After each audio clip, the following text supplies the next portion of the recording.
Hello again everyone, Deflect here, Firm with Fair Gaming. Wanted to bring you a video on the Brewmaster Monk 10.0. This is where we're going to be for the upcoming Dragonflight expansion. Brewmaster it's always a good tank. They usually do well. They're going to be definitely up there for one of the top tanks. They always are around the top usually because they have a neat mechanic with stagger, so it really deflects a lot of damage. And it's a great tank with all the defensives are gaining in Dragonflight. It's going to be really great to play, and you're going to have access to a lot of defensive cooldowns. Now, on top of that, there's an interesting section in their talent tree. Now, as you can see, I was peaking around 7k on this because I haven't got the abilities yet, because you get another 5 talent points, which I don't have. So up until you get those 5 is not when you're going to get a bunch of your big abilities. I'll go through the talents with you, and remember, this is just still upcoming. Everything's going to be tuned still, so we're not going to know fully how the damage is going to play out, but there is a path that I'm going to play, and it is as follows. So Brewmaster, the talents, it's a neat choice off the start, but I'll sum up a couple of the real key important ones on the left hand side, because these are all just your monk abilities. I use Expel, Harm, Healing, increased by 5%, and Crit Chance increased by 15. That's the only one from the left side, and then I just kind of go down the center because Diffuse Magic was here, and I had to have a way to get down the center aisle. So I went Diffuse Magic because it's a good ability. It's a great cooldown. But I went Dampen Harm to reduce all damage you take by 20% to 50% for 10 seconds, with larger attacks being reduced more. So another great defensive. Then you get the Touch of Death cooldown reduced by 90 seconds. Huge reduction on that. It brings it down to a 1.5 minute cooldown on Touch of Death. Resonating Fist. This is an unbelievable talent. Currently, I don't know if it's going to be tuned, but it is top damage pretty much most of the time.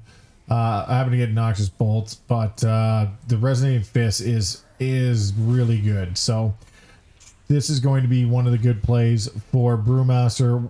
Resonating Fist will be a lot of your damage if they don't really crazy detune it. And then summon a white tiger statue, and this at the target location will pulse damage to all enemies. So it'll be good for AoE section. A couple other notables: you do have Fortifying Brew reduced by 2 minutes. Like, you have Fortifying Brew on a 4-minute cooldown, you have Dampen Harm on a 2-minute cooldown, you have Celestial Brew on a 48-second cooldown, plus you have Healing Elixir 2-stack each on a 30-second recharge, plus your Purifying Brew. So you have a ton of brews you're going to be cycling through. It is going to be great. But the build I am currently playing around with goes like this, and like I said, I don't have the major damage abilities yet because you're waiting for another 5 points, and the 5 points won't come from till later on, and I'll show you where to put them. So the reason I did this specific tree was to get certain talents I needed. I like Zen Meditation. This is going to be another defensive, and Zen Meditation now can be applied and won't cancel when you move or being hit by a melee attack. So you'll have Zen Meditation up. It'll be another huge defensive for you. I went with Blackout Kick damage increased by 20%, and it strikes an additional 2 targets, so it becomes an AoE ability. And I had to get down this tree somewhere to get in the middle, which kind of sucked because you're kind of stuck here. So there's Breath one on the left side, Celestial Flames. Breath targets affected by Cage Smash will also burn, taking X amount of damage and 5% damage reduction. Then I went with Keg Smash, deals an extra 20% damage to targets affected by Breath. So Breath does more to Keg Smash does more to Breath. It's a great little cycle. You could have, like, I don't really like this one when you use Keg Smash. The remaining cooldown of Breath is reset. I don't use that. I like this one better. And Hard Passion. So your breath ignites your right leg into flame for 8 seconds, causing your Blackout Kick and Spinning Crane Kick to deal 100% additional damage as fire damage, and refreshes the duration of your breath on the target. So you are going to be cycling because Blackout Kick now becomes a 3-target cleave, and Spinning Crane Kick when you have more than 3 targets as well. But you can still throw Blackout Kick in if you don't have the resources for Spinning Crane. I wanted Bone Dust Brew because Bone Dust Brew did huge things for monks in Shadowlands. So Bone Dust Brew is great. I went with this, and like I said, I didn't have these 2 talents. I kind of wanted to go down farther on the right, but I needed a way to get to Storm Stout's last keg. So remember, 5 additional points on what I have now are going to be played out like this. You're going to come through the middle with Invoke the Black Ox. Elusive Footwork, you're going to have to put 1 more point in. So once I have 1 more point in Elusive Footwork, Exploding Keg for 2 points. Last Keg, so Keg Smash deals 30% additional damage, has 1 additional charge. This is going to be your 3rd point.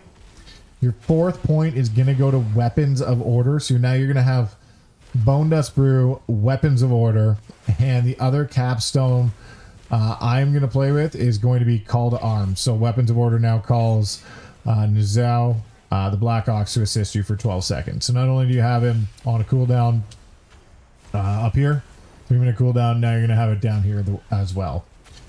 I think it's going to be a really great play because now your Call to Arms is going to have Black Ox. Although the Black Ox doesn't do too much, it just helps with stagger, but you are going to be able to do some pretty good damage as well.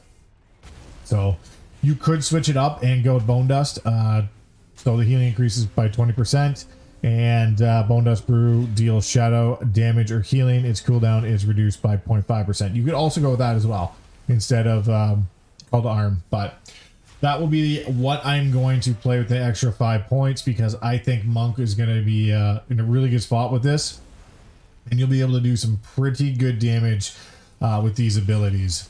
And like I said, I don't have all the major damage ones, but you can see that you do quite a bit of damage already with it. So you just breathe, and then you Spinning Crane, and you're back to Blackout Kick, back to Spinning Crane, and you know you're high-ish 7s, 8s, and I haven't even hit Bone Dust Brew yet. So I want to do this. The best way for me to judge it was pre-Bone Dust Brew, because I wanted to see what I could do, and Bone Dust Brew will only enhance that.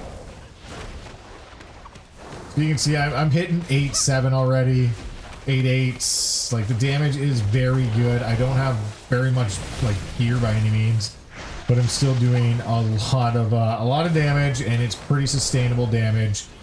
So I would definitely can't wait to get the other talents for Monk. It's going to just enhance it, and I didn't use any major cooldowns because I didn't want to have that affected, because that will be spike damage. This will be more sustained damage. So the talent tree for Brewmaster is looking very good. Hopefully the tuning does it even better, but that is the build currently, and I will update these as more information and as changes come out. So stay tuned. Don't forget to hit that subscribe button, like, share. This was Deflect, Firm but Fair Gaming. We'll see you in the next video.